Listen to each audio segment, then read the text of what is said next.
भक्त्या त्वनन्यया शक्यम् अहम् एवं विधोर्जन ज्ञातुं द्रष्टुं च तत्त्वेन प्रवेष्टुं च परन्तप।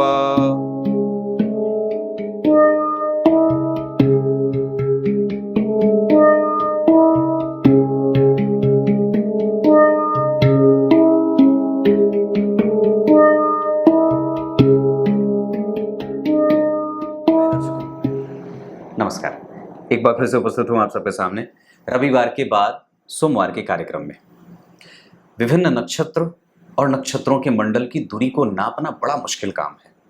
नक्षत्र के पति चंद्रमा कहे जाते हैं और वो प्रत्येक पल हम सभी को ये नक्षत्र जो है वो हमें प्रभावित करते हैं। जैसे आपका जन्म किस नक्षत्र में हुआ है ये बहुत ही मायने रखने वाली बात है और उससे भी ज़्यादा आवश्यक ये है कि उसका प्रभाव आपके ऊपर कैसा पड़ रहा है। जैसे आपने कई बार, अभी कल परसों मेरी एक बात किसी से हो रही थी तो उन्होंने कहा कि मेरे अंदर जो है वो पुरुषोचित गुण कम स्त्रीयोचित ज़्यादा है। तो मैंने उनकी कुंडली में बहुत सारे योग भी बताए, पर उसमें उनकी कुंडली में जो नक्षत्र था वो आश्लेषा का था। तो आश्लेषा जो है वो नक्षत्र वो देखिए स्त्रीयोचित गुण को लेकर के पैदा हुआ है। आपके सामने सारणी बनी है। अश्विनी नक्षत्र पुरुषोचित नक्षत्र है। पुनर्वसु, पौष, हस्त, अनुराधा, श्रवण, पूर्वा भाद्रपद, उत्तरा भाद्रपद ये पुरुषोचित नक्षत्र है। इसका मतलब क्या होता है? पुरुषोचित नक्षत्र का मतलब ये होगा कि व्यक्ति जो है वो चाहे वो महिला हो चाहे वो पुरुष वर्ग से आता हो, उसके पास पुरुषोचित लक्षण देखने को मिलेंगे। मतलब वो पुरुष के सदृश अगर कोई जाति का जो इन नक्षत्रों में जन्मी हो तो वो पुरुषोचित, साहसिक और पुरुष के गुण आप जो भी देखते हैं उसमें भी देखने को और उसमें दर्शनीय हो जाएंगे। तभी तो आपने कई बार कुछ महिलाएं बड़ी ऐसी हो जाती हैं जिनके अंदर पुरुषों के बराबर और उनके ही बराबर अतुलनीय शक्ति होती है। वैसे उनके पास आंतरिक शक्ति ज़्यादा होती है, उनके अंदर काम कला ज़्यादा होती है, वो कई गुना ज़्यादा जो है वो विचार करने वाली होती हैं, बहुत ही सूक्ष्म अन्वेषण करने वाली होती हैं। महिलाएं जो है वो सुंदर प्रवृत्ति वाली होती है और उनके पास अपनी कोमलता होती है और अपनी स्वभावगत जो है वो स्थितियों से वो कई बार समाज को ही नहीं पूरे विश्व को प्रभावित करती है।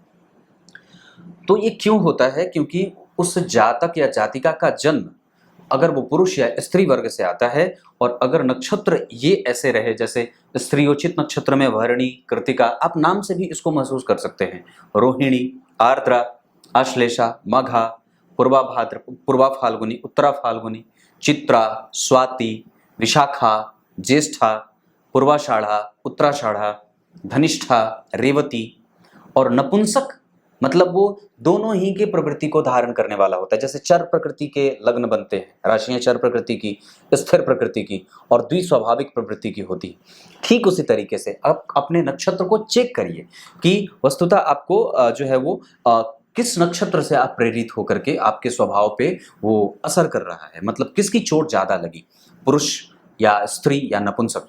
तो नपुंसक ग्रहों में नक्षत्रों में मार्गशीर्ष, मूल और शतभिष ये जो नक्षत्र हैं वो नपुंसक होते हैं। पर इसको और भी ज्यादा विस्तार से अगर आपको बताऊं तो ये वस्तुतः आपके नेचर को ज्यादा जो है वो प्रभावित करते हैं, विचारणीय क्षमता को प्रभावित करते हैं, विचार करने की स्थिति को प्रभावित करते हैं, आपके अंदर आपकी वाणी, आपके पिच को प्रभावित करते हैं। उसमें कोमलता कैसी है, वो उठता बैठता चलता जागता सोता घूरता कैसे है, वो देखता कैसे है, वो कैसे चीज़ें कैसी चीज़ें, कैसी हरकतें उसकी कैसी हैं, ये सारी चीज़ें हमारे जन्म नक्षत्र से ही हमें प्रभावित करती हैं। और एक बात बताऊं, एक बड़ी अच्छी बात है कि आपके जन्म के नक्षत्र से ही बहुत सारी चीज़ें पता लगाई जाती हैं। जैसे आपका व्यवसाय, जैसे आप किस तरीके की प्रवृत्ति को लेकर के समाज में उतरने वाले हैं। नक्षत्र का वर्गीकरण आवश्यक होता है। मैं इस पे अलग से कार्यक्रम, अलग अलग नक्षत्रों के बारे में, व्यवसाय, अलग अलग नक्षत्रों पे उसका जो नेचर है वो कैसा होगा, ये सब बताऊंगा। अभी बाकी है यात्रा, 1600 हो जाए कार्यक्रम। तो ऐसे तो ये चीजें आपको कहाँ से प्रभावित कर रही हैं, अपने नेचर को समझना चाहिए। और निश्चित रूप से किसी भी पुरुष के अंदर जब तक एक स्त्री नहीं बसेगी तब तक वो किसी को हृदय से प्रेम नहीं कर सकता। किसी भी पुरुष के अंदर अगर एक महिला का वास नहीं होगा तो सच्चे मायने में वो पुरुष भी नहीं होता है, क्योंकि उसके अंदर वो भाव ही जागृत नहीं होंगे।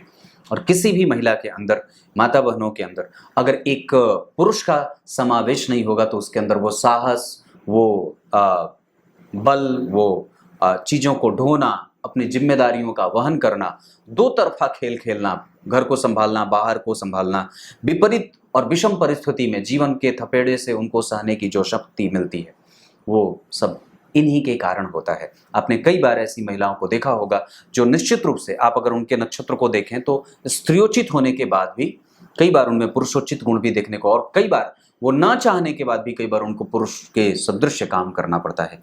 ये इसी के कारण होता है, जिसको कि समझना बड़ा ही आवश्यक होता है। ये आपकी कुंडली के और आपके जन्म का नक्षत्र है, जो आपको पता चलना चाहिए कि आप किस नक्षत्र में जन्मे हैं। मैंने इस पे अलग से और भी कार्यक्रम बनाए हैं नक्षत्र पे, चर, स्थिर और द्विस्वाभाविक नक्षत्र भी होते हैं, उस पर भी कभी बना दूंगा। ये सारे कार्यक्रम मेरे पुराने हैं। अब आइए आपको गीता जी के श्लोक का अर्थ बता देता हूं, और इसको चेक करने का प्रयास करिए कि आपके ऊपर कौन सी घटना और कौन सा स्वभाव ज़्यादा घटित हो रहा है। अगर वो थोड़ा अच्छा नहीं है तो उसको बदलने का प्रयास कर लेना चाहिए। अगर वो बहुत अच्छा है तब तो कोई बात ही नहीं है, तब तो ठीक है। वैसे कोई भी नक्षत्र मैं समझता हूं कि न तो अच्छा होता है न तो बुरा होता है, लेकिन इस नक्षत्र के प्रभाव से व्यक्ति का जीवन जरूर ही प्रभावित होता है, बुरे और अच्छे तौर पे। कैसे? जैसे अगर आप आश्लेषा या मघा के जन्मे हैं या चित्रा के जन्मे हैं तो कुछ नक्षत्र इनमें रोगदायक होते हैं, जो व्यक्ति को हमेशा ही रोगी बना करके रखते हैं। कुछ आपके काम को बिगाड़ने वाले होते हैं, कुछ आपके काम को उलझाने वाले होते हैं। जैसे अगर किसी व्यक्ति का जन्म हस्त में हो या श्रवण में हो, या जन्म कुंडली में अगर वो पुष्य नक्षत्र में जन्मा हो, तो निसंदेह वो बहुत ही भाग्यशाली हो जाता है साबित। अश्विनी नक्षत्र में जन्मा हो तो बहुत सारी चीजें उसको यूं यथावत मिल जाती हैं। पर कई बार अगर आप यहाँ जन्म हो जाते हैं, या कुछ बार ऐसी स्थितियों में, आश्लेषा माघा मैंने बताया, तो कई बार ये कठिन स्थितियों से भी व्यक्ति को जुझा करके रखने वाली हो जाती है। ये भी बातें होती हैं, पर कभी आगे बता दूंगा। अब भाई आपको गीता जी के श्लोक का अर्थ बता देता हूँ। गीता जी के 11वें अध्याय के 54वें श्लोक में भगवान ने अर्जुन को ये बात कही है कि मैं ऐसे सिर्फ युद्ध के मैदान में ही लोगों को नहीं दिखता हूँ, मैं खिचड़ी में से भी उत्पन्न हो जाता हूँ, मैं खंभे में से भी उत्पन्न हो जाता हूँ, मैं नाव में से भी उत्पन्न हो जाता हूँ, मैं वृक्ष से भी उत्पन्न हो जाता हूँ। जहाँ पुकारोगे वहीं आ जाऊँगा। बस हृदय शुद्ध और सात्विक होना चाहिए, और साथ ही साथ मैं भक्ति के द्वारा ही प्राप्य हूँ, और वो भी निश्चल, निष्काम। क्लियर है? कुछ इसी तरीके से आज के कार्यक्रम का समापन करते हैं। कल के कार्यक्रम में मैंने अभिलाषा जी की कुंडली देखी थी। अभिलाषा जी, अगर आपने कार्यक्रम देख लिया है तो निस्संदेह मुझे जरूर ही संपर्क करिए और बताइए कि आपने कार्यक्रम देख लिया है। शुरू करते हैं के बाद खत्म करते हैं। तब तक के लिए इजाजत दीजिए। कल एक बार फिर से उपस्थित होंगे आप सबके सामने। ये पुरुष, ये नक्षत्र स्त्री, ये नक्षत्र नपुंसक। तब तक के लिए बहुत बहुत नमस्कार।